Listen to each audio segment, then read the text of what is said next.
Buenas tardes. Me parece que nos quedamos en esta parte del retinoblastoma. Entonces estábamos revisando si eran retinoblastomas hereditarios o retinoblastomas esporádicos. Veíamos que la mayor parte son de tipo esporádico, pero de ellos alrededor del 25% pueden tener mutaciones en la línea germinal, por lo cual que sean esporádicos, que no haya más antecedentes en la familia, no significa forzosamente que no sean hereditarios. En cuanto al patrón de herencia, en los hereditarios, aquí sí hay antecedentes familiares con modelo de herencia autosómico dominante, con penetrancia del 70%, se manifiestan principalmente de manera bilateral y multifocal, versus los esporádicos que son unilaterales y unifocales. La edad promedio de diagnóstico va entre los 12 y 15 meses, en cambio en los esporádicos entre los 24 y 27 meses. Esto era lo que habíamos revisado la clase anterior, que es la hipótesis de Noxon, en la cual para que se pueda desarrollar el tumor del retinoblastoma, se tenía que dar dos mutaciones a nivel de las células de la retina para que pudiera desarrollar el tumor de retinoblastoma, es decir, la pérdida de heterocigosidad y que el tumor se comporta de manera recesiva, necesita dos mutaciones para que se desarrolle a nivel de las células de la retina, que era lo que estábamos revisando en la clase anterior, que era esta, las formas hereditarias y las formas esporádicas, y cómo podemos tener diferentes estudios que se pueden hacer para determinar si se trata de una forma hereditaria o una forma esporádica mediante secuenciación del gen del RB1 o incluso alteraciones a nivel cromosómico, como pueden ser translocaciones.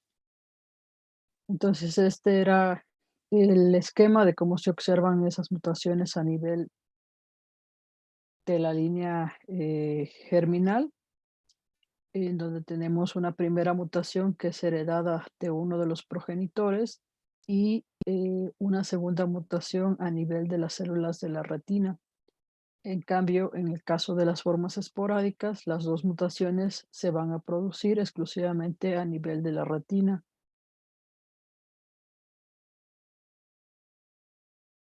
Y las manifestaciones clínicas, decíamos que principalmente leucocoria, pero que había otras manifestaciones como el estrabismo, el ojo rojo, la disminución de la agudeza visual, proctosis, incluso hemorragia vítrea.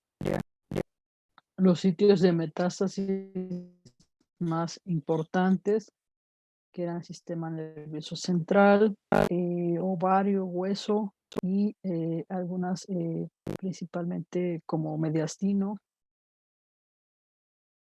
Y esto que era lo interesante del gen del 1, se tiene una mutación en la línea, podemos desarrollar tumores primarios en una etapa posterior, que llamamos segundos primarios, como son el cáncer de pulmón, melanoma, cáncer de próstata, cáncer de mama, leucemias, cáncer cerebral, esófago e incluso hígado. Entonces, son las diferentes alteraciones que podemos ver cuando se tiene la mutación en el gen de RB1. El gen es un gen supresor de tumor, está localizado en el locus 13Q, 14.1, 14.2, tiene 200 kilobases y 27 exones y tiene un efecto pleiotrópico, es decir, que puede tener expresión en diferentes órganos y tejidos y puede darse un efecto benigno que es el desarrollo de un retinoma. Acuérdense, ese sufijo oma al final significa que es algo benigno. Las mutaciones prácticamente se encuentran en cualquier parte del gen. Existen muchísimas mutaciones reportadas, incluso a nivel del intrón. Vamos a ver que como tal no hay un punto de mutación caliente, prácticamente en todos los exones se pueden observar las mutaciones del gen de retinoblastoma y que esto, eh, pues no va a haber como tal una correlación fenotipo-genotipo. La proteína es una proteína de 928 aminoácidos, tiene una forma que es fosforilada activa y otra fosforilada inactiva. Cuando está hiposfosforilada, se une y secuestra a factores de transcripción e inhibe el paso de G1 a S. Cuando es fosforilado, va a tener una menor actividad de P21 y esto va a tener como consecuencia que va a haber una menor sensibilidad de las células para entrar en apoptosis y se activa la proliferación celular. Entonces, tenemos una mutación en el gen de RB1 que va a pasar, que no va a cumplir con esta función importante de inhibir el paso de G1 y entonces va a permitir que la célula se divida, prolifere, se diferencie y forme tumores. Entonces, este proceso lo va a llevar a cabo mediante interacción con otras proteínas para que se pueda dar ese paso hacia G1 a S en el ciclo celular estado revisando. ¿Y por qué es importante? Porque esta proteína va a tener expresión a diferentes sistemas, como puede ser el osteoarticular, sistema nervioso central y también a nivel de la línea eritroide y el pulmón. Entonces, muchas de las manifestaciones clínicas de los tumores del retinoblastoma y los segundos primarios, pues se asocian a los lugares donde se tiene expresión de esta proteína. Entonces, será masismo, RB, pues a través de su expresión a controlar procesos de acción, de represión y punto de control también entre G2 y M. Lo más importante es la transición de G1 a S. Entonces es un gen muy interesante, importante para el ciclo celular. El diagnóstico, pues es muy simple. La oftalmoscopía indirecta con midriasis, se puede utilizar una ecografía ocular, la resonancia, la tomografía, también para ver si hay extensión intra o extraorbitaria del tumor. Puede hacerse paracentesis del humor acuoso, incluso estudio citológico del humor acuoso y también otros estudios para excluir otras etiologías como alteraciones por parásitos o bacterias, incluso para descartar metástasis, el aspirado de médula ósea. Entonces, el abordaje es multidisciplinario y aquí vemos un ejemplo de una tomografía de un paciente con el diagnóstico de retinoblastoma bilateral, en donde vemos una masa tumoral en la cavidad del ojo derecho con calcificaciones y en el ojo izquierdo también se observa una masa pequeña también calcificada. Entonces, en ambos ojos observamos esa característica del tumor del retinoblastoma. Para la parte molecular, el estudio se puede hacer mediante secuenciación completa del gen. Podemos hacer un análisis de mutaciones dirigidas o podemos hacer también un estudio para duplicaciones y de lesiones, principalmente mediante el estudio de cariotipo, el estudio de Fish. Entonces, prácticamente la etiología más frecuente pues es por mutaciones puntuales, mutaciones de cambio de nucleótido o de lesiones, inserciones pequeñas. Entonces va a detectar la secuenciación completa del gen alrededor del 70-75% de los casos con retinoblastoma. El tratamiento pues va a depender de la edad del paciente, del tamaño del tumor, de la localización, si es uni o bilateral. Y aquí lo importante es que el tratamiento siempre va a ir dirigido principalmente a conservar la vida de ese paciente, aunque esto implique la pérdida de la función. Entonces, en algunas ocasiones, cuando está indicado, se puede hacer la enucleación del ojo como parte del tratamiento, sobre todo en tratamiento de, por ejemplo, de cuando son bilaterales. vamos a tener cuidado cuando hagamos este tipo de procedimientos quirúrgicos, ya que puede estar asociado a un peor pronóstico. Entonces, aquí la idea es que, dependiendo de las características del tumor, su localización y su lateralidad y la edad del paciente, siempre vamos a preferir que el tratamiento conserve la vida que la función de ese órgano. Entonces, sí, la enucleación, aparte de la quimio y la radioterapia, es otra opción para el tratamiento del retinoblastoma. En el asesoramiento, pues vamos a ver que cuando son tumores bilaterales y multifocales, es más probable que se trate de algo hereditario, con riesgos de recurrencia hasta del 50%. Sin embargo, cuando tenemos tumores unilaterales y unifocales, aunque tengamos historia negativa, hay un porcentaje de riesgo de que se trate de algo hereditario. Cuando tenemos una historia positiva y es unilateral y unifocal, eh, va a ser variable el porcentaje de casos que se va a presentar formas hereditarias. Y bueno, de todo esto, hay otras enfermedades que vamos a ver, que son síndrome de Li-Fraumeni y cáncer de mama y ovario hereditario de síndromes genéticos. Pero esos son los temas que iban a dar algunos de sus compañeros.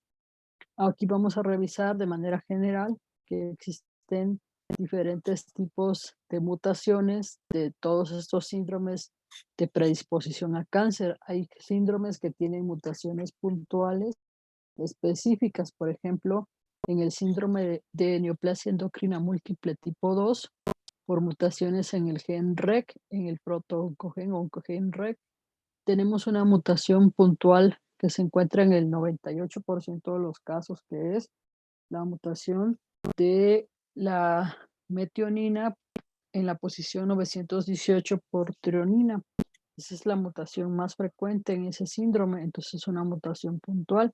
Podemos hacer un estudio dirigido a esa mutación puntual, pero hay otras enfermedades, como por ejemplo neurofibromatosis tipo 1 o como este retinoblastoma que les enseñé, que tienen múltiples puntos de mutación y diferentes tipos de mutaciones que van desde cambios de un solo nucleótido hasta de lesiones e inserciones pequeñas. Entonces, en esos casos necesitamos hacer un estudio de secuenciación completa de ese gen.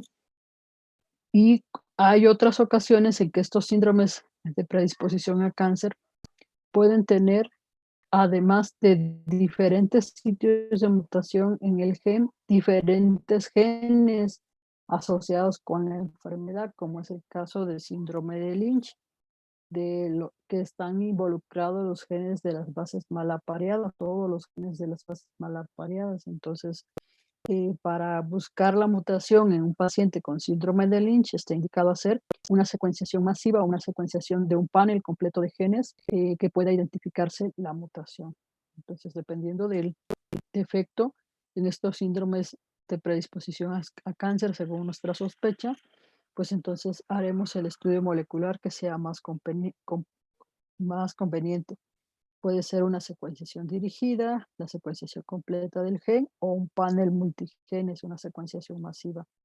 Existen ventajas y desventajas de utilizar cada uno de estos métodos. Por ejemplo, en la secuenciación Sanger tradicional, pues necesita menos experiencia técnica, el tiempo de espera es más corto, la prueba es más específica y el asesoramiento puede ser más sencillo y dirigido. En cambio, con la secuenciación masiva, pues tiene la ventaja de que cuesta menos que hacer múltiples pruebas para cada gen. Puedes secuenciar múltiples genes a la vez en una sola muestra, puedes detectar también alteraciones más grandes como de lesiones, inserciones, variaciones en el número de copia. Tiene potencial para mayor sensibilidad y especificidad, pero puede ser útil también cuando tenemos alteraciones clínicas que son confusas, que pareciera que se tratan de dos síndromes o que no podemos establecer un síndrome específico. En esos casos también puede ser de utilidad, pues, secuenciar muchos genes. Y bueno, en cuanto al asesoramiento, ya vimos que la mayoría de estas enfermedades tienen un modelo de herencia autosómico dominante, aunque también algunos síndromes de inestabilidad cromosómica como anemia de Fanconi y ataxia telangiectasia tienen formas de herencia autosómica recesiva. Corresponde, entonces, para autosómica dominante, 50% de riesgo para la descendencia. Sin embargo, podemos encontrar también mutaciones de novo y falta de penetrancia. Entonces, es decir, cuando digo falta de penetrancia, tengo el gen, tengo la mutación, pero no desarrolla la enfermedad esa persona. Entonces, en ese sentido, es un poco difícil el asesoramiento genético, porque además de decirle que tiene un 50% de riesgo para tener esa mutación, debemos referir el riesgo de desarrollar cáncer por tipo de cáncer que se ha reportado en general para cada síndrome. Entonces, por ejemplo, retinoblastoma, ya dijimos que el riesgo es principal que se desarrolle tumor de retinoblastoma, pero que tenemos otros tumores segundos primarios como cáncer de pulmón, osteosarcomas, incluso próstata, hígado, leucemias. Entonces, todos estos riesgos se tienen que referir a la familia y al paciente, además de este 50% de riesgo para heredar esta característica de susceptibilidad a cáncer para su descendencia. En el caso de síndromes de predisposición a cáncer hereditario, la parte del diagnóstico prenatal es muy controversial porque sabemos que las personas que tengan este síndrome de predisposición a cáncer van a desarrollar el cáncer a una etapa adulta en la mayoría de los casos, aunque hay algunos síndromes que lo pueden presentar desde la infancia, pero en la mayoría de los casos será en la etapa adulta y que la mayoría no tienen penetrancia del 100%, es decir, que existe la posibilidad de tener la mutación y no desarrollar cáncer a lo largo de toda la vida, por lo cual hacer un diagnóstico prenatal en un paciente con cáncer, pues no sería una indicación adecuada. Además, si se requiere conocer la mutación de la familia, si yo no tengo la mutación de la familia, yo no puedo hacer tampoco ese diagnóstico prenatal. Lo que sí está indicado, por obvias razones, es el diagnóstico preimplantación, es decir, hacer un estudio molecular con la mutación de la familia en embriones y solamente implantar los embriones que no presenten la mutación. Eso sí está indicado en el caso de síndromes de predisposición a cáncer, pero diagnóstico prenatal, amniocentesis, biopsia de vellosidades, no está indicado porque no sabemos en qué punto o en qué momento ese paciente pues va a desarrollar el cáncer o si a lo mejor nunca lo va a desarrollar, por lo cual hacer una interrupción del embarazo porque mediante la amniocentesis o la biopsia de vellosidades se identificó la mutación, está indicado. Cuando vamos a la parte del manejo en general de los síndromes de predisposición a cáncer, vamos a ofrecer estudios de laboratorio y gabinete, estudios incluso especiales. Podemos hacer desde unos marcadores tumorales, podemos hacer pruebas de tomografía, resonancia, incluso un PET, incluso pruebas de medicina nuclear, pero además de estas pruebas podemos utilizar como parte del manejo o seguimiento de estos pacientes la opción de la cirugía reductora de riesgo. La cirugía reductora de riesgo nos permite prevenir el desarrollo de algunos tumores. No está indicada en todos los casos, pero por ejemplo, cuando tenemos un síndrome de cáncer de mama y ovario hereditario, sabemos que los riesgos para desarrollar cáncer son muy altos, son muy elevados. Estamos hablando hasta del 85% de riesgo a lo largo de toda la vida para cáncer de mama y hasta de un 60% de riesgo para cáncer de mama contralateral y hasta un 40% de cáncer de ovario. Si tenemos riesgos tan elevados para desarrollar estos tumores, una opción que permite disminuir ese riesgo elevado es hacer la mastectomía bilateral o hacer una mastectomía contralateral cuando ya se desarrolló un tumor en la otra mama. Y también hacer una salpingo o forectomía bilateral.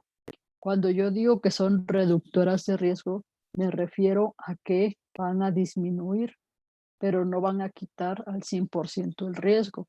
Por ejemplo, si yo hago la mastectomía bilateral en una paciente, yo voy a disminuir de ese 85% que mencioné a un riesgo del 8%, que es el riesgo poblacional, el riesgo de cualquier mujer que tiene, solo por el hecho de ser mujer, tiene para desarrollar cáncer. Entonces, estas son por eso cirugías reductoras de riesgo, no eliminan al 0% el riesgo, ¿de acuerdo? Son reductoras de riesgo. Para otros síndromes como poliposis adenomatosa familiar, tenemos proctocolectomías, podemos quitar el colon antes de que se desarrolle el cáncer de colon. Para síndrome de Lynch también tenemos la colectomía. Para neoplasia endocrina múltiple tipo 2, las que le mencioné por mutaciones en el gen REC. Acuérdense que el principal tumor y el más agresivo es el carcinoma medular de tiroides, entonces puedo hacer una tiroidectomía total profiláctica para evitar que se desarrolle el cáncer de tiroides. Y de hecho, esto está bien establecido en guías internacionales que cuando se tienen mutaciones de alto riesgo para el desarrollo de cáncer de tiroides, la tiroidectomía profiláctica se puede realizar incluso en pacientes lactantes, en pacientes menores del año de edad, y pues esto requiere pues un manejo multidisciplinario para la sustitución de las hormonas tiroideas en ese paciente pediátrico. Otro ejemplo es la recomendación para el cáncer gástrico difuso hereditario, la gastrectomía total. Recuerden que cáncer de gástrico también es uno de los tumores más agresivos y si se desarrolla el tumor, el cáncer, muchas veces el pronóstico es malo, nunca se diagnostica de manera temprana. Entonces, si yo tengo una mutación en el gen de caderina y tengo el antecedente ya familiar de desarrollo de tumores como el cáncer gástrico, pues una indicación para este tipo de pacientes es quitar el estómago, hacer la gastrectomía total antes de que se desarrolle el cáncer. Lo que nosotros consideramos, del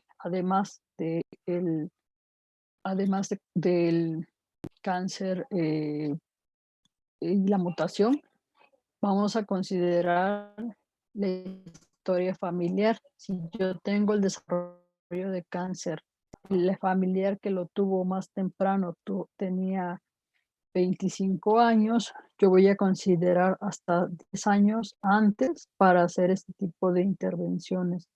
Es decir, a un paciente de 15 años yo le puedo quitar el estómago porque ya tiene el antecedente de que un familiar a los 25 años desarrolló cáncer gástrico y no vamos a esperar hasta los 20 años para intervención.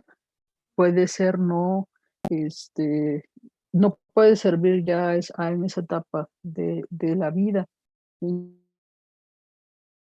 Lo importante de las cirugías reductoras de riesgo es hacer intervenciones tempranas que puedan ayudar para evitar que esos pacientes desarrollen el cáncer. ¿Okay? Entonces, siempre va a estar indicado hacerlo cuando hay antecedentes familiares de desarrollo de tumores a etapas o edades muy tempranas, hasta 10 años antes de que se presentó por primera vez este tumor en la familia.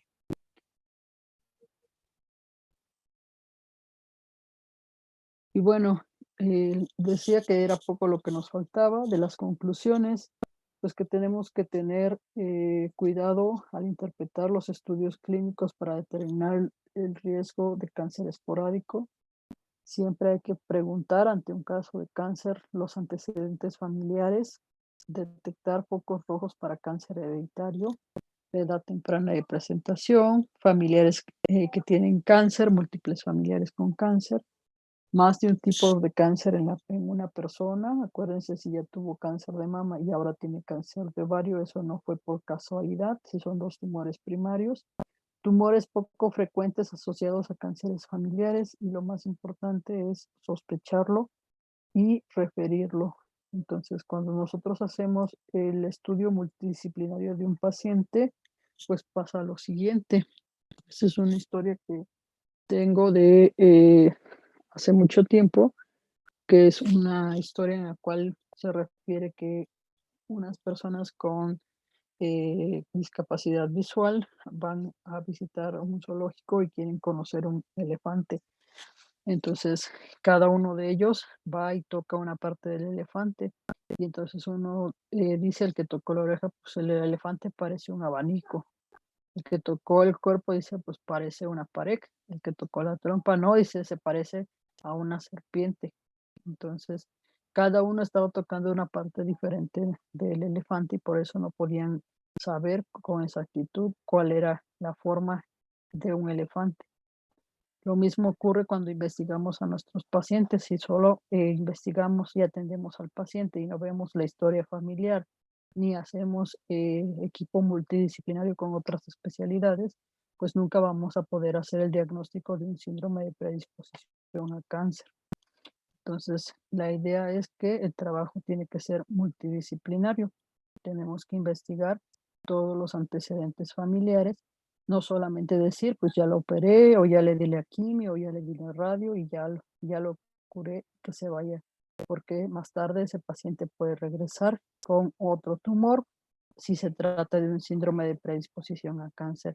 Y lo más importante en el caso de medicina general, pues es sospechar que esa familia o ese individuo pudiera tener este tipo de síndromes de predisposición y referirlos.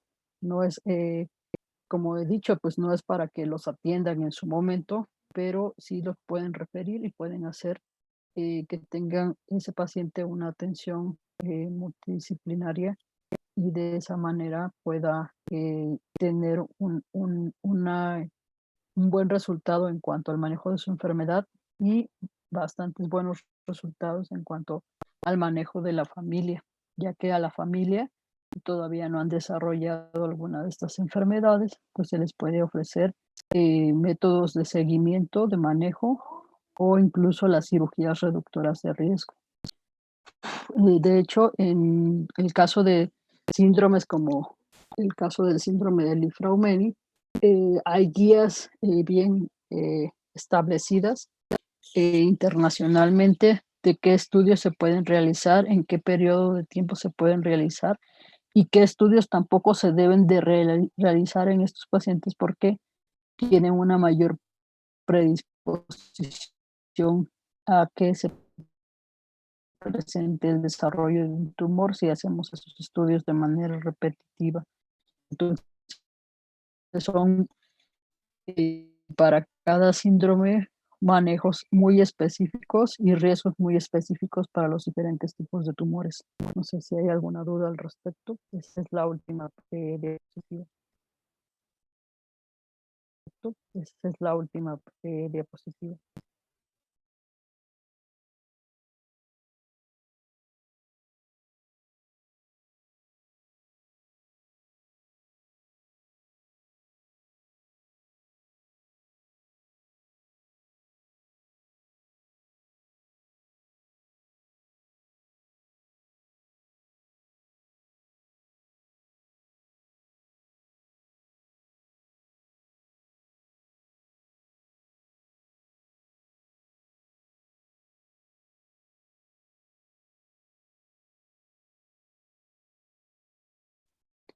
¿Alguna duda con respecto a temas posteriores, temas anteriores? La forma de la evaluación. Me parece que como ustedes ya no comentamos, las últimas indicaciones o recomendaciones hecho de escritura de se considere para exentar la calificación mínima aprobatoria, que es 6.0. Pues cualquiera que haya alcanzado la calificación mínima aprobatoria 6.0 exenta examen final Entonces, para que eh, pues estén enterados de cómo se hará la evaluación final. Los porcentajes de las diferentes actividades no cambian, el 50% son sus exámenes y el 50% son sus trabajos, es decir, su presentación, el video de su presentación, sus cuestionarios, su participación, sus prácticas, etcétera. Esos porcentajes no cambian, el porcentaje de la plataforma tampoco. Lo único que está cambiando es el promedio para exentar el examen final, que es 6.0 mínimo para exentar examen final, independientemente de si hayan o no aprobado el primer examen departamental. Entonces, para que estén nada más enterados de cuál es la nueva disposición de la evaluación final. Ahorita ya tienen en la plataforma el acceso para poner sus respuestas de los últimos temas, que son Lifraumen y cáncer de mama y citogenética en cáncer y citogenética, y el último tema de terapia y genética. Entonces, ya tienen todo para poder subir sus preguntas. Me parece que los videos también ya sus compañeros los subieron. Entonces, ya pueden, subir sus preguntas y tienen hasta el día 30 de abril para subirlas, para las respuestas. Y el día 6 de mayo, miércoles 6 de mayo, es que tenemos el último examen parcial. Y a partir de la eh, semana del 20, sería el miércoles 22, entregamos calificaciones finales de todo el semestre. No sé si haya dudas con respecto a esto. El examen, el último examen parcial incluye los temas de citogenética en medicina hasta terapia y genética.